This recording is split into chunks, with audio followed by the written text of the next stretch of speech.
First with breaking news. First with new information. Plus, your first alert forecast. 19 News starts now with a breaking news alert.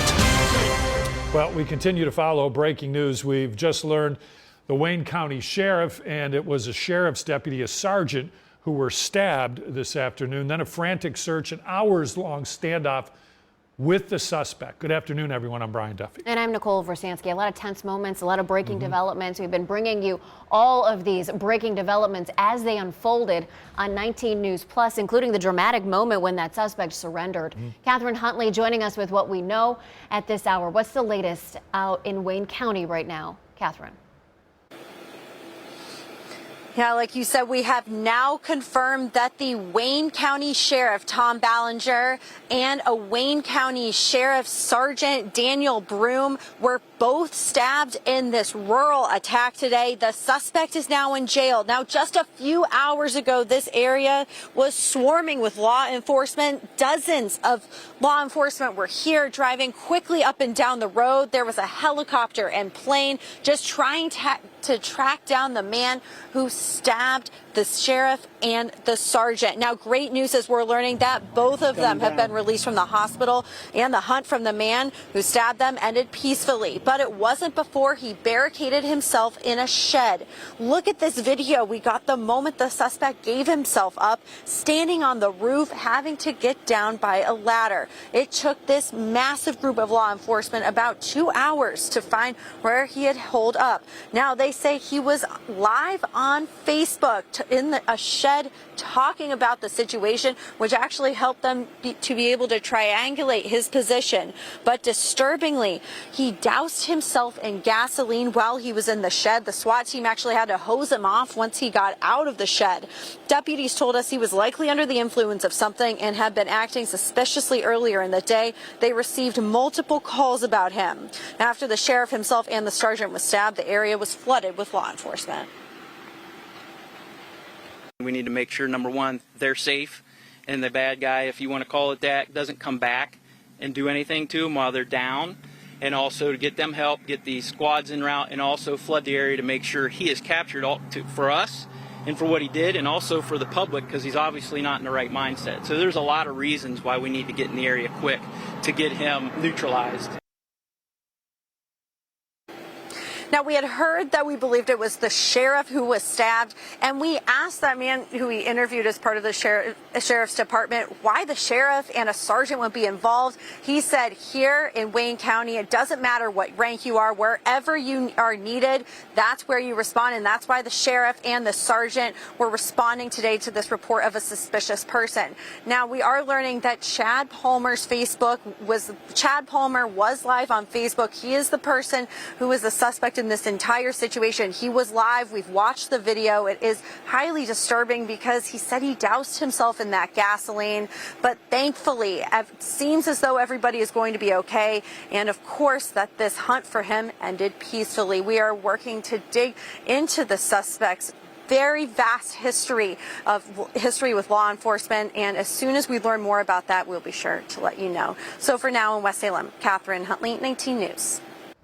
Catherine, thank you, and we will continue our live team coverage on this breaking story ahead. Really the timeline of how everything did go down today, plus, of course, stay with us here on air and on 19 News, streaming on 19 News Plus as well. Now your 19 First Alert forecast, certified most accurate since 2004. All right, after a cooler start to the morning, we certainly got to enjoy a little bit of sunshine to warm that temperature back into the 60s, which is where a lot of us are sitting right now. But over the last few hours, we've started to see those clouds thicken up, a sign that things are going to be changing for us here as we go through the rest of tonight. Not necessarily immediately with the rain chance, though I do think a couple spot showers can't be ruled out for any evening plans. Best chance for rain, though, returns as we get closer to midnight and thereafter. That will lead us into what our next cold front will be coming in on Wednesday. It's going to be windy. We could have a few showers around the area, and you get that temperature reset for Thursday before things really start to warm up by the weekend. We'll talk about all those details coming up in just a few minutes.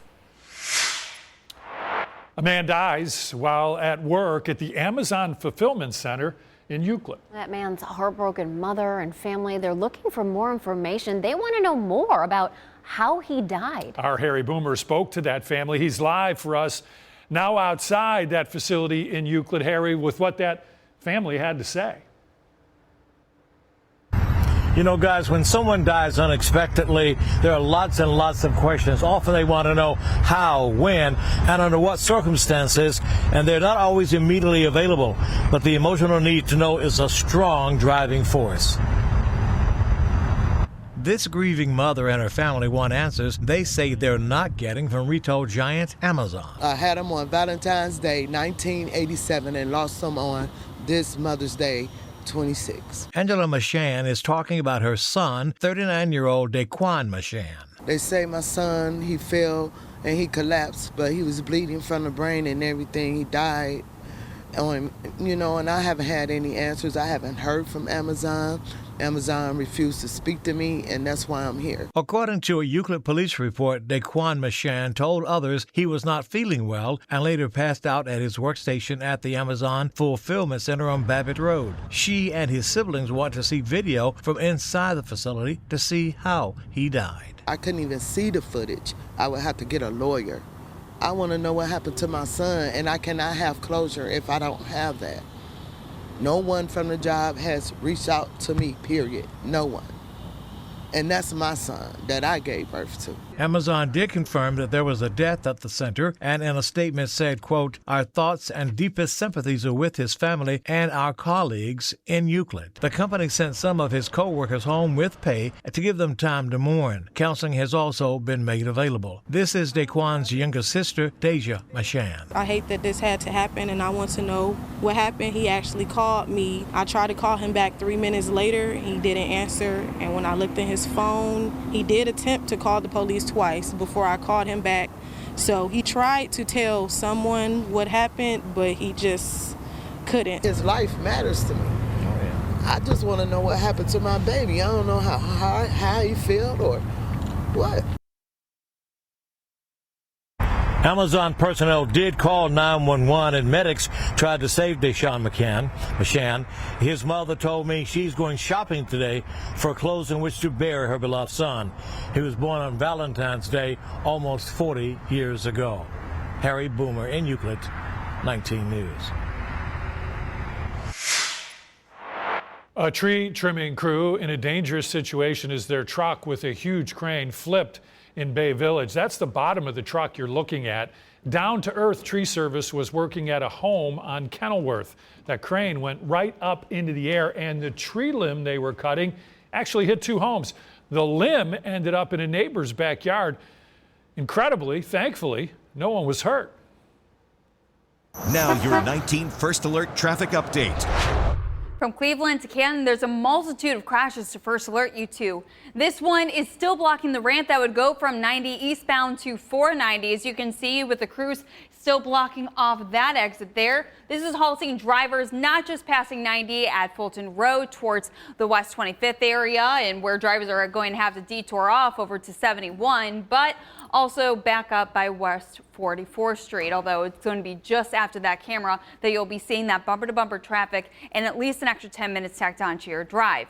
But if you're going to be heading south on 77 in Canton, approaching 172, your drive's looking more like 20 minutes longer than usual because we have some major backups where drivers are only going around 5 miles per hour, not just over where 77 passes 4th Street, where you can see that we have most of those lanes on the right side completely blocked off, but also looks more like a parking lot than a highway passing 13th Street, and those backups are all the way by 62. President Trump is on his way to China, where the fighting in Iran is going to be one of the biggest topics of discussion. President says the ceasefire between Iran and the U.S. is on life support after he rejected Iran's response to the latest peace proposal. Defense Secretary Pete Hegseth and Joint Chiefs Chairman General Dan Kane faced lawmakers today as part of those budget hearings. Natalie Brand with our story. President Trump previewed his high-stakes summit with Chinese President Xi Jinping leaving the White House Tuesday on his way to Beijing. He's been a friend of mine. He's been somebody that we get along with. And I think you're going to see that good things are going to happen. This is going to be a very exciting trip. But the war in Iran looms over the trip. China is the top purchaser of Iranian oil and could pressure Iran to make a deal. No, I don't think we need any help with Iran. We'll win it one way or the other. The president also said high gas prices globally and in the U.S. won't force his hand. I don't think about American financial situation. I don't think about anybody. I think about one thing. We cannot let Iran have a nuclear weapon. That's all. In addition to the war, tariffs, artificial intelligence, and Taiwan will all be major summit topics, with President Xi expected to press Trump on slowing U.S. arms sales to Taiwan. There are weapons sales which have been on hold that the president has not authorized to Taiwan, and I wonder if you could give me an update. The president's on the cusp of a trip, and I'll be with him, and he will make all the decisions related to that. Defense Secretary Pete Hegseth answered questions on Capitol Hill about the status of the ceasefire with Iran and the administration's next steps. A negotiated settlement could be the outcome here, where Iran does not have nuclear capabilities, and from the Department of War perspective, we're here to support those options. The Pentagon also gave lawmakers an updated estimate for the cost of the war, now said to be around $29 billion. Natalie Brand, CBS News, the White House. Well, they'll be hoping for cool weather when the Cleveland Marathon shows up, and it's back. And this year, the race looks completely different. First at 4, Isabella Roberts joins us live from downtown Cleveland with what you need to know before you go. Right, Isabella? Yeah, right here is where 13,000 runners will start and finish this race right here on St. Clair Avenue. And this year, a few changes have been made to the race course. Organizers say these changes are all to give runners the best taste of Cleveland. 13,000 runners will hit Cleveland streets this weekend, a post-pandemic high for a marathon with a brand new route. Executive Chairman of the Cleveland Marathon, Jack Staff, says the weekend is packed. On Saturday, we have the 5K and the 10K, and then on Sunday, we have the marathon and the half marathon. And with 13,000 runners registered, hotels across downtown Cleveland are already sold out. We're probably going to have about 13,000 people in all the events. Now, some of them are from out of town. A lot of them are from out of town, but some are, local people that will not use the hotel. But the hotels are sold out in downtown Cleveland. The marathon has called Cleveland home for nearly 5 decades, taking runners past some of the city's most iconic sites. They're going to go by the Rock and Roll Hall of Fame and the stadium. And the city is very, very cooperative with us. We've been working with them for 49 years, so they know the drill. But this year, the route looks different. After years of construction-related changes, organizers listened to runner feedback and redesigned the course. And, the race starts on St. Clair, and it goes out to Lakewood, turns around and comes back, goes on the Shoreway for a little bit. The biggest change, runners will now spend just 2 miles on the Shoreway, down from 6 in previous years. The second half of the race winds through Lakewood before a final push down Detroit Avenue straight into the downtown finish line. Job well done. The goal? Give runners from across the country the best possible taste of Cleveland. The great thing is having people run through the city and enjoy it. We hope that most of the runners from out of town will love Cleveland when they leave. Now, with a race weekend, clearly comes a lot of road closures and detours. So for a full list of roads you may need to avoid coming into downtown this weekend, head to our website at cleveland19.com. In Cleveland, Isabella Roberts, 19 News. Well, Donovan Mitchell was not all that great in the first half of last night's game, was he? First, it was his worst game in the playoffs, as a matter of fact, since he joined the Cavaliers. In that first half, that's the key, though. No problem, because the All-Star guard followed it up with one of the best 24-minute stretches by a player in NBA playoff history.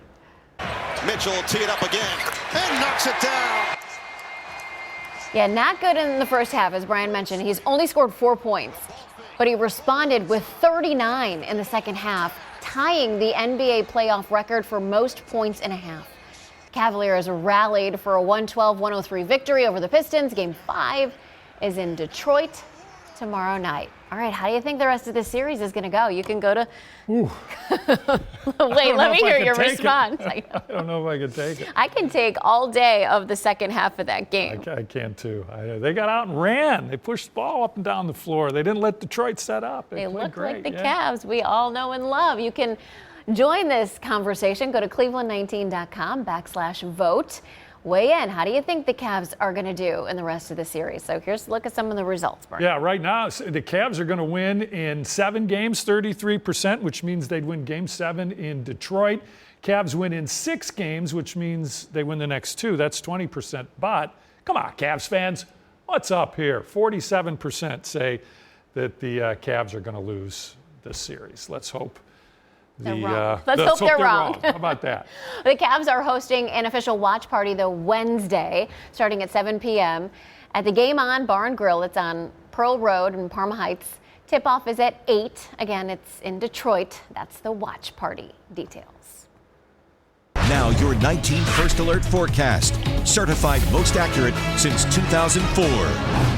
All right, as we head into tonight, we are watching for some rain and a few rumbles of thunder to make their way back into northeast Ohio. This is all preceding a cold front that will eventually roll through tomorrow. So as we wait for that front to arrive, not only are we tracking a rain chance, but also winds are going to turn a little bit more gusty for us. We're not talking, damaging winds or anything like that, but we could have some gusts upwards of 30 miles per hour, maybe even a couple gusts that exceed that point. But that should be a bit more rare for us as we kind of head into the overnight and through the day tomorrow. Temperatures to start off are going to be pretty mild. The cold front hasn't come through despite the rain chance moving in overnight. That front will arrive as we go through the later part of tomorrow morning and into the afternoon. So do expect temperatures to drop through the afternoon hours tomorrow. Not drastically, but you will notice a difference from the start of the day to the end of the day. And you may have some late day showers that work in as well. Really, we expect the winds to pick up closer to midnight. That's as that burst of rain continues to roll through. And again, it's going to stay gusty through the day tomorrow. As for tonight, could we have a couple showers? It's possible, but I think it's going to take a little bit of time for that rain to really build in. So the closer you get to midnight and thereafter, that's where you could hear some rain hitting your window to wake up early tomorrow, maybe even hear a few claps of thunder in the mix. But overall, it's going to be a pretty mild start to the day. And then we wait for that cold front, which may spark a few showers across our southeastern counties for tomorrow. Now to your top 4 at 4 as we continue to learn more about a pretty intense standoff. Yeah, it certainly was. That after a sheriff and a deputy were stabbed. The suspect accused of stabbing Wayne County Sheriff Tom Ballinger and Sheriff Sergeant Daniel Broom eventually surrendered. You can see him on the roof there climbing down a ladder where law enforcement would take him. Police say Chad Palmer walked onto the roof and finally down there in West Salem. Both victims have been released from the hospital.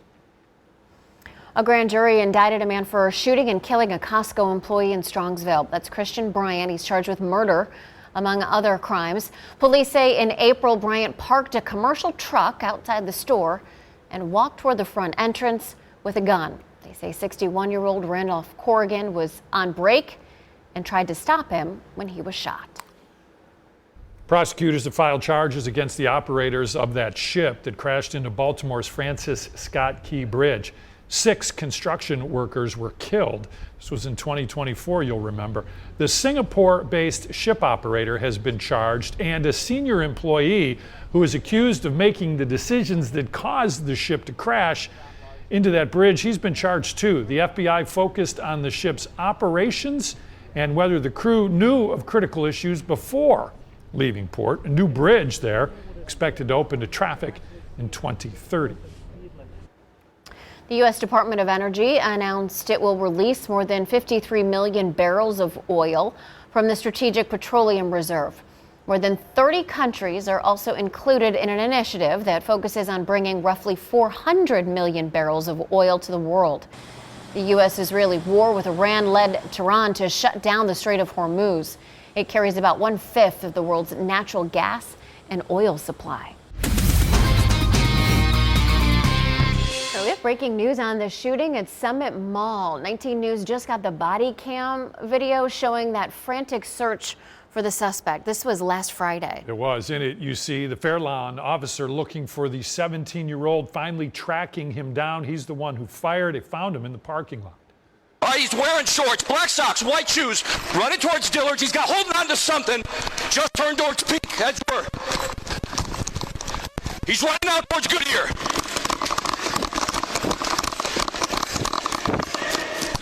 Show me your hands. Come here. All right, he ran out the doors, running out the parking lot. Let me see your hands. Let me see your hands. You're going to get shot. Hey, that cruiser right there, right there. We got him. We got him. Get your hand up. I got his legs. That was breaking news from last Friday. Fair Lawn police say this started as a fight between the 17-year-old suspect and some other group of kids. Investigators say the teen fired 2 shots into the air. Thankfully, no one was hit or hurt. Breaking at this hour, 2 people are dead and a third is in the hospital after a shooting at an industrial plant in Nash, Texas. This happened in the parking lot of Texarkana Aluminum. Nash police say a woman who works at the plant was involved in a domestic incident with her husband. At some point, another person tried to intervene, but was shot and killed. He then shot his wife, who survived, and then shot and killed himself. Also breaking, 29-year-old Memphis Grizzlies forward Brandon Clark has died. Neither the Grizzlies nor Clark's agency, Priority Sports, provided any details about when, where, or how Clark died, as agents wrote on social media that they were beyond devastated. Clark was arrested in April, first in Arkansas for speeding and then possession of a controlled substance, and then he was released on bond a day later. We want to get back to our team coverage now. The breaking news out of Wayne County. This is the moment that suspect surrendered. A Wayne County sheriff, the Wayne County sheriff, and a sergeant were stabbed. That suspect you see here in custody after that search and short standoff. Dan DeRose has been following this story right along with all of us in the newsroom all day long. He is here now with a timeline, Dan, of what exactly happened. And what was laid out was that they had had a couple of run-ins with him just today. Now, this is a suspect that is well known, more than 50 separate incidents in Wayne County, drug-related, mental health-related. So the first call is at 9:52. Someone out in rural Wayne County in this area calls and says, yeah, this guy just climbed on my fence and threatened to kill me and my family. Well, deputies make contact with him at 9:52, and they say, hey, if you keep this up, if we have to come back, we're going to arrest you for disorderly conduct. Well, sure enough, at about 10:59, let's get the pen on here, at 10:59, they get a second call from a concerned resident that the man that's running around the area is frightening them. So they make the stop, 10:59 right here, and we're talking the sheriff of Wayne County. Yeah, he's out in the cruiser. We're talking Sheriff Thomas Ballinger and Sergeant David Broom. They make contact with the guy about right here. They actually say, all right, we've got to lock you up. They tell him to present his hands. He knows he's about to be arrested, and this is all confirmed by the captain. It's at that point that he stabs them both. He then takes off running. They lose sight of him. Where does he go? He doesn't get far. He comes down this dirt road, and that little shed or shack that you see that he climbed into and poured gasoline all over himself as a way to, I guess, protect himself or threaten law enforcement. He runs in there. It takes about an hour for them to locate him. They think they find him at about 11 o'clock, 12:57 is when they say they get eyes on him, and he hides in there for about another hour. He had been posting on social media, on Facebook, a live video showing that he was in a shed. So they knew to search this entire area, and it's pretty rural, and try and come up with the shed he was in. And then we got the update that both the sheriff and the sergeant were going to be okay.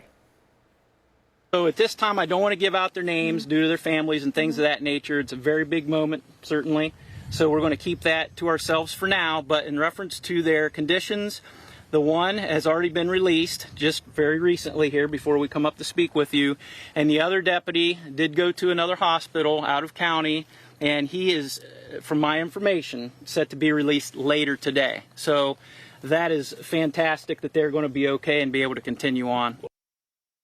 In fact, now they have just released the names in about the last 20 minutes. It was Sheriff Ballinger. He was the first one to be released, and it is Sergeant Broom that is expected to be okay, but released a little bit later today. Crisis averted, man in custody.